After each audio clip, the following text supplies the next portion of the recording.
Cartoons are supposed to not be disturbing, since many of them are for children after all. But because of the internet, many people dig around and come up with crazy theories surrounding their favorite children's shows, whether it is to make them more interesting or spoil things for children. Whatever the case may be, some of these range from lighthearted to fascinating to downright creepy. Number 11. Pinky is the genius and Brain is insane. Pinky and the Brain was a series that aired on Kids WB from 1995 until 1998. The series entailed two white mice, Pinky, a dim-witted, good-natured fool, and the Brain, a serious, cynical, arrogant genius. This theory posits that the roles are actually flipped, and Pinky is the smart one, while Brain is the idiot. Many episodes follow a similar plot. Brain comes up with an idea to rule the world. Pinky points out a flaw in Brain's idea. Brain dismisses it. The thing that Pinky pointed out goes wrong, proving Pinky right in the end. In the second episode of the series, in a segment titled Win Big, Brain fails a game show because he didn't know the answer to a question, which Pinky correctly guessed. Pinky can read, and Brain can't even spell his own name. In the next episode, in a segment titled That Smarts, Brain discovers that the reason all of his plans fail is because of Pinky, so he builds a machine to make Pinky smarter, but his personality doesn't change, and he even points out a flaw in Brain's machine, revealing that it was the Brain ruining his plans all along. Number 10. Donald Duck suffers from PTSD. Donald Duck canonically served in World War II, but this theory posits that he suffers from post-traumatic stress disorder, a common condition from those who have returned from war. Donald's biggest shtick is anger management problems and huge bouts of anger, a common symptom of those with PTSD. In an old Donald Duck comic, Donald is trying to figure out who is stealing food from his icebox. In the original ending, he finds that he was sleepwalking. His nephews then set up fireworks to wake Donald up from sleepwalking, but this triggers a World War II flashback. In a later ending in another comic with the recycled plot, he goes batshit on his nephews, believing that they were the ones stealing out of his icebox. Number 9. Ed, Edd and Eddy Purgatory. This theory posits that all the children in the cul-de-sac are dead and stuck in purgatory, which explains each of the characters' traits. Purgatory theories are pretty popular, so I only stuck this one in. Rolf died in the early 1900s after being trampled by farm animals. Johnny died of tuberculosis in 1922 when owning a piece of wood for a friend was common. Eddie died during a drowning while trying to escape a group of angry kids that he scammed during the Great Depression. Ed and Sarah were killed in a car accident in 1953, during a time when sci-fi, zombies, and aliens were very popular. Double D died from a gas leak explosion from a home science kit in the 1970s. Naz died a flower child in 1979 towards the end of the hippie movement. Jimmy passed away from leukemia in the early 1990s. And finally, Kevin died in 1999 after being abused by his father, choosing to take his anger out on the other children in the show. The Kanker sisters are demons sent from hell to torment the lost souls. However, a different interpretation claims that they were the victims of a murder-suicide in the 1970s, which is why they obsessively pursue the affection of the Eds in the afterlife.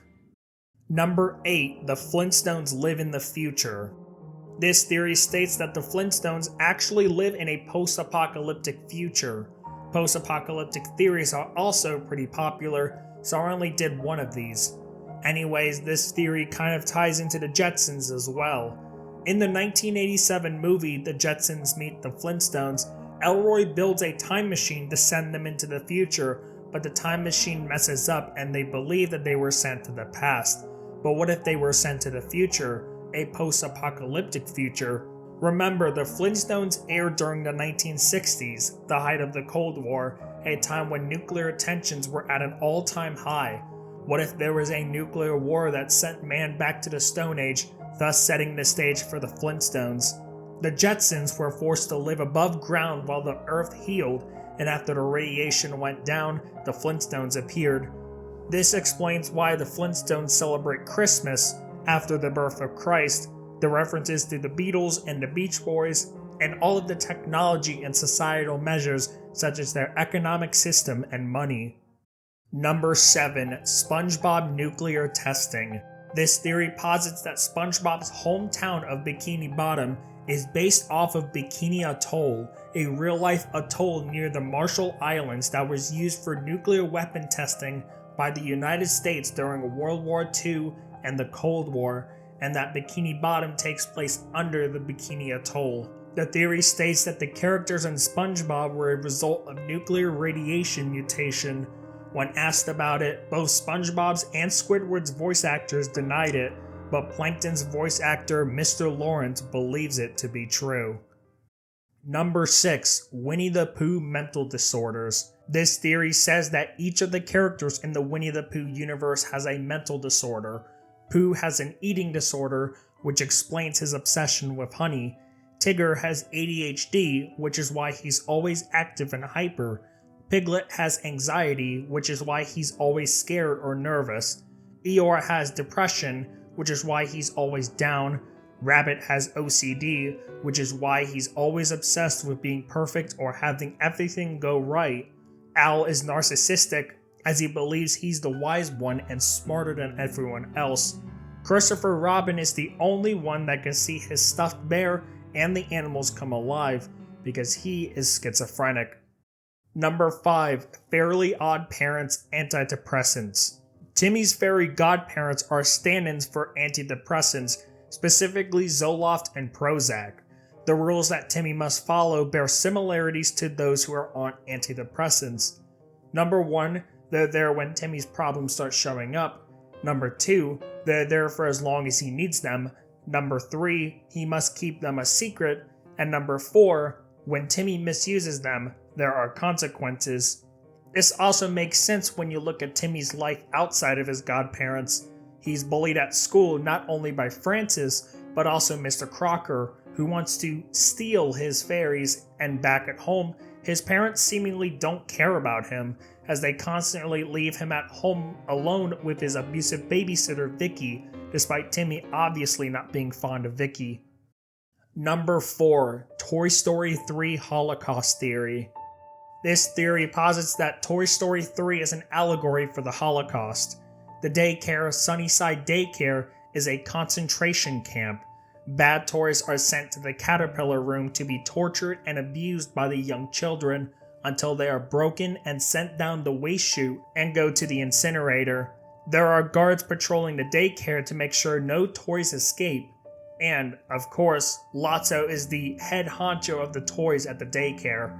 There is also an inside joke around the Toy Story fandom that Lotso was inspired by former fascist Italian dictator Benito Mussolini, and while he is listed as the inspiration on the Disney Wiki, it's likely not true. Number 3. The Rugrats Theory. This theory posits that the Rugrats were all figments of Angelica's imagination. Chucky died in 1986, which is why Chaz is so nervous. Tommy was born in 1988 as a stillborn. The DeVilles had an abortion in 1990, and Angelica didn't know if it was a boy or a girl, so she created Phil and Lil. The only baby who was real was Dill, but Angelica didn't know if he was real or fake, so she would strike him, causing his head to deform. Angelica's mom died of a heroin overdose in 1982. Drew, in a state of depression, married a gold-digging whore who Angelica idolized. She always carried Cynthia, the Barbie doll, which Angelica had as the only concept of her mother. Angelica died of a drug overdose at 13, with Susie being her only friend. Number 2. Scooby-Doo post-depression. The theory is that Scooby-Doo, mainly the original Where Are You series, is set in an economic depression. This is why every building seems abandoned and dilapidated, and all of the ghosts they catch are people of prominence such as professors, business owners, politicians, and celebrities.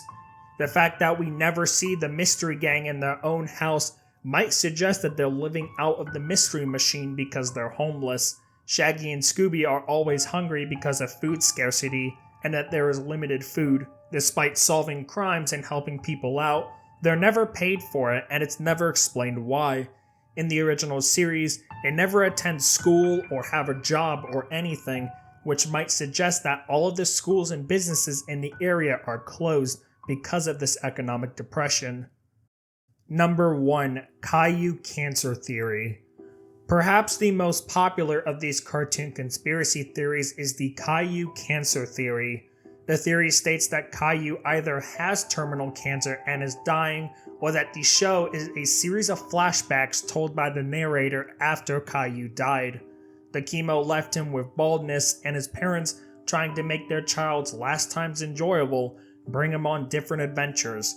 His parents spoil him, which leads to him being a brat, but the parents, seeing no reason to control the behavior, let it happen since he is going to die soon. There is also a different version of this theory that posits that the narrator is actually an adult Rosie and the show is a series of flashbacks and stories from her living with Caillou and remembering him, or that the stories are from Boris and Doris's perspective since Rosie would have been too young to remember Caillou herself.